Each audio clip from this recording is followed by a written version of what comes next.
या तो मैनाक पर्वत उड़ना जानता है, मैनाक पर्वत, किष्किंधा पर्वत, धवलागिरि पर्वत, सुमेरु पर्वत, कैलाश पर्वत, हिमगिरि पर्वत, ये कई पहाड़।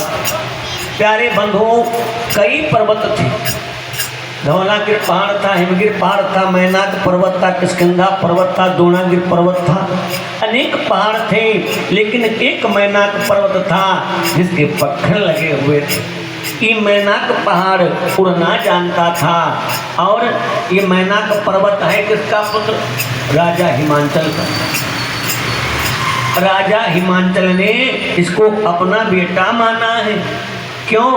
महाराज हिमांचल पर्वतों के राजा थे, इनका नाम था हिमवान। जो पर्वतों के राजा थे तो उन्होंने मैनाक पर्वत को अपना पुत्र समझा। मैनाक पर्वत पुत्र हुआ तो इनकी बहन माता पार्वती हुई और भगवान भोलेनाथ का मैनाक पर्वत साला हुआ। वह कि नहीं हुआ? अब वो मैनाक पर्वत है।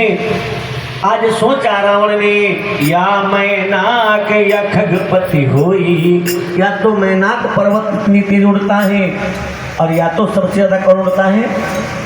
सबसे ज्यादा तेज उड़ता है भगवान विष्णु का वाहन गरुड़। या मैनाक या खगपति होई, या तो मैनाक पर्वत मेरे पास आ रहा है और या तो भगवान विष्णु का वाहन गरुड़ आ रहा है।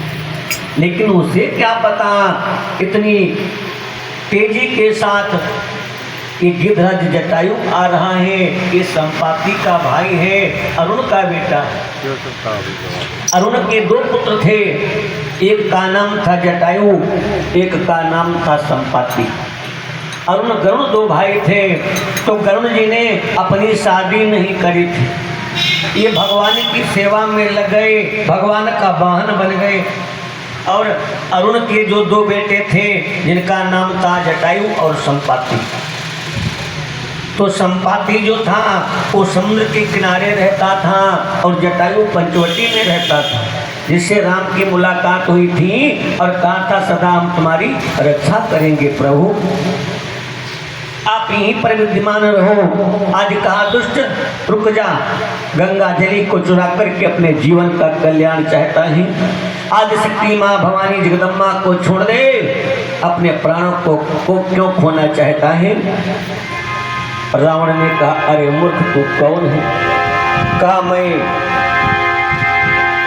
गिद्धराज जटायु, जगदम्बा की रक्षा करना मेरा परम कर्तव्य है और तू चला जा मेरे सामने से।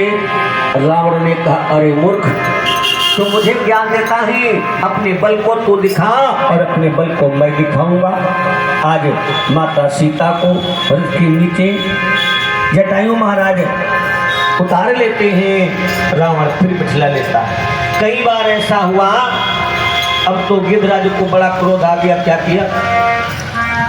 सोचन मारी बिदारी सीधे, सोचन मारी बिदारी सीधे, सोचन मारी बिदारी सीधे,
कवि कहते हैं आज उसी समय गिद्धराज जटायु को क्रोध आ गया।